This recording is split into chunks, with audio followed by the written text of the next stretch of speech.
Okay, so today we're going to be learning about similar figures. So some of the stuff from this chapter is going to be the same as what we did last chapter in chapter 4 with congruent figures, but just some slight differences. So up at the top we got similar figures.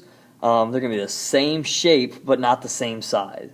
What we need to know is that when we have similar figures, the corresponding angles will be equal to each other, so they'll be the same degree, but then the sides are going to end up being proportional. So they're not going to be equal to each other. They'll be proportional, meaning I can write a proportion out of them.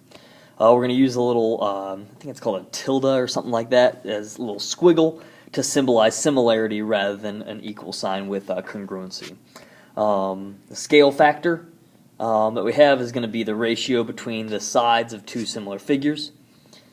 And so what we have here with our shape on the left-hand side is we can prove that all of the angles will be equal and that all the sides will be proportional. And so when we do this, I know that angle A is going to be equal to angle G. Angle B is equal to angle H. Angle C is equal to angle I, and then angle D is equal to angle J.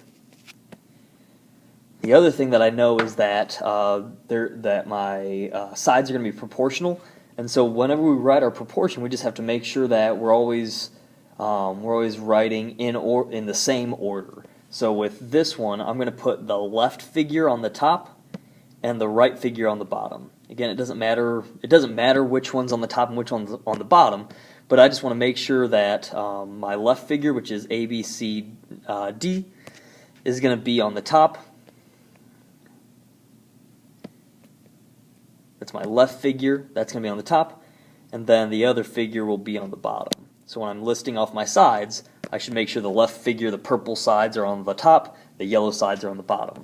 So when I do this, I've got AB over top of GH. I've got BC over top of HI. CD over top of IJ.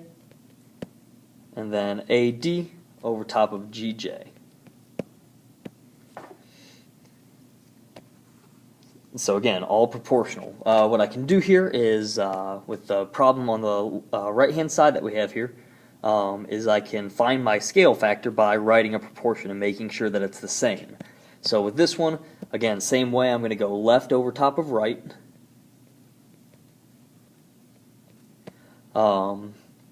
Again, AB is going to correspond with XY.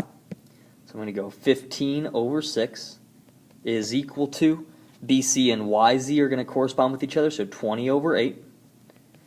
And then AC and XZ will be 25 over 10. And then all I have to do is reduce each of these fractions. 15 over 6, 3 divides both those, so it gets down to 5 over 2. 20 over 8, let's see, 4 divides both of those, and so that'll be 5 over 2. And then 25 over 10, 5 divides both those, so it's 5 over 2. So this right here is going to be my scale factor.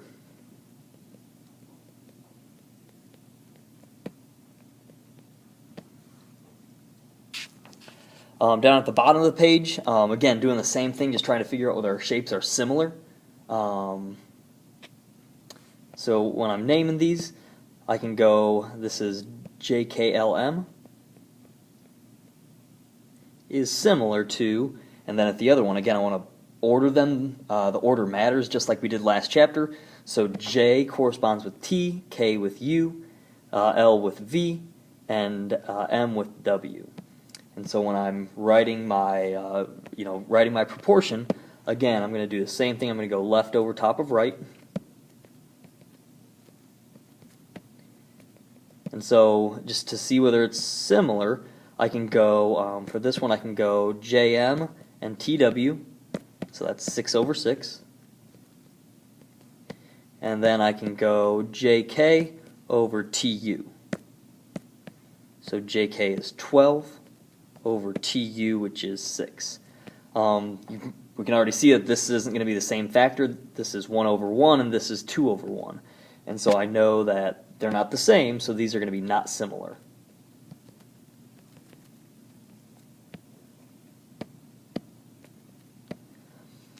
With the second shape, I should be able to see that this is a rotation.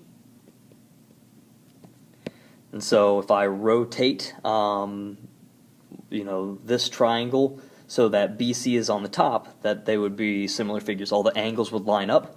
So if I go triangle ABC is similar to triangle A corresponds with D, B with E, and C with F. So again, I can see whether these are all proportional. AB is going to correspond with DE, so 12 over 15.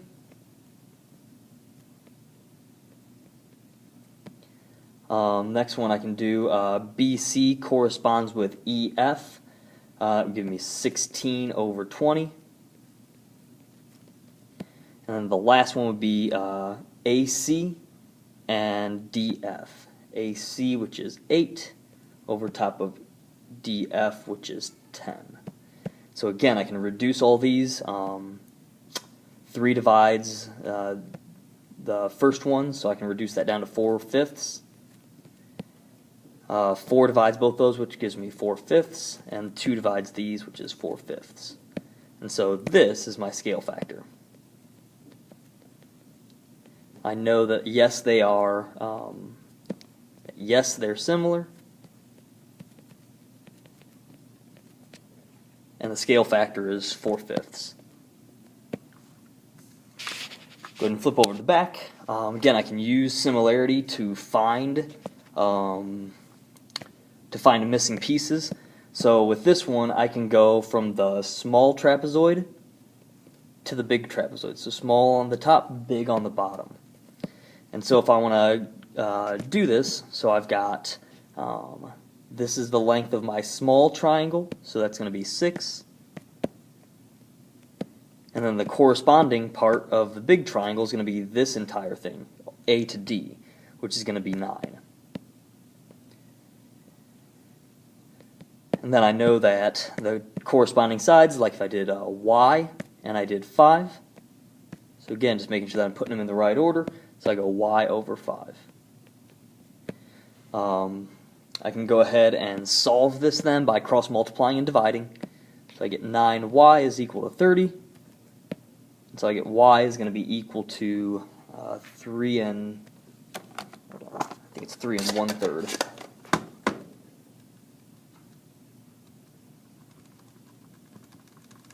Yeah, 3 1/3. And then I can do the same thing to find out what X is. With X, I can take corresponding pieces. So X and 7.5, and use the same scale factor of 6 over 9. I've got X over 7.5. So again, I can cross multiply. I get 6X is equal to, which gives me 45. No, that's 9X, whoops. 9X is equal to 45, and then go ahead and divide both sides by 9, and I get X is equal to 5. There we go. The next one down, just using a scale factor with units. With this one, I can go inches over top of feet. And so with my scale factor, I've got 1 inch in 250 feet is going to be equal to, in this problem, we're going to see how many inches it should be if the Empire State Building is 1,250 feet tall. So it's going to be X over top of 1,250. So I can cross multiply and solve. I get 250x is equal to 1,250, and divide both sides by 250.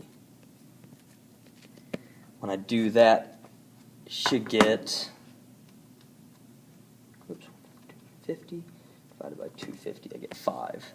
So the model should be 5 inches tall.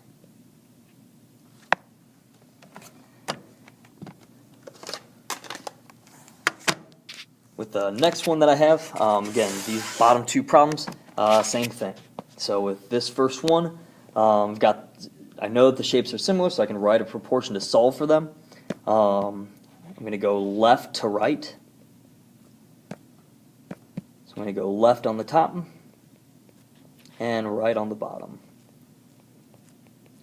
So I've got 22 over 14 is equal to, and then I can go 30 plus x over top of 30.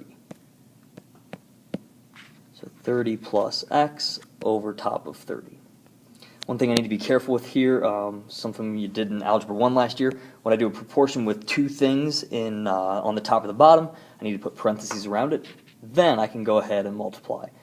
So I'm going to go 14 times 30 plus x is equal to 22 times 3, which gives me 66.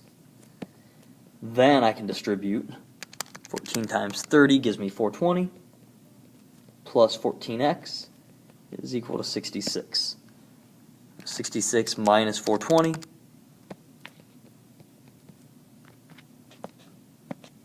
I am an idiot. Yep, this is not 66. It's 22 times, the bottom should be 30. Whoops. There we go. 22 times 30 gives me 660. My fault. There we go, that's better. So 660 minus 420 gives me 240. Then I can divide that by 14, get kind of a weird decimal for this one, 17.14. We'll round it to the nearest hundredth. And then I can do the same exact thing to find the other length. So I can go use the same left-hand side, so I can still do 22 over 14 is equal to, and then I want to pair together the y plus 15 and the y. So y plus 15 on the top over top of y. Again, same thing when I distribute over here, make sure I do it into the parentheses. So 22y is equal to 14 parentheses y plus 15. 22y is equal to, distribute the 14y, 14y plus 210. Then I can move the 14 to the other side by subtracting. Gives me 8y is equal to 210. Divide both sides by 8. 210 divided by 8 gives me y is 26.25.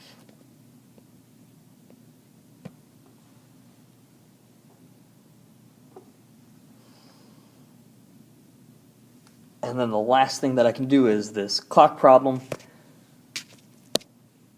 So again, I can go left to right still, left over top of right, and make a proportion out of it. So I know that 4 is going to correspond with 10, and then 5'6". Again, just make sure that I convert that to inches. That's going to be 5.5 feet. Over top of however tall the clock tower is, which is x. And cross multiply and solve, get 4x is equal to 55. Divide both sides by 4 and get x is equal to 13.75. That's feet. If I wanted to convert it to feet and inches, 3/4 of a foot is 9 inches, so it would be 13 feet and 9 inches.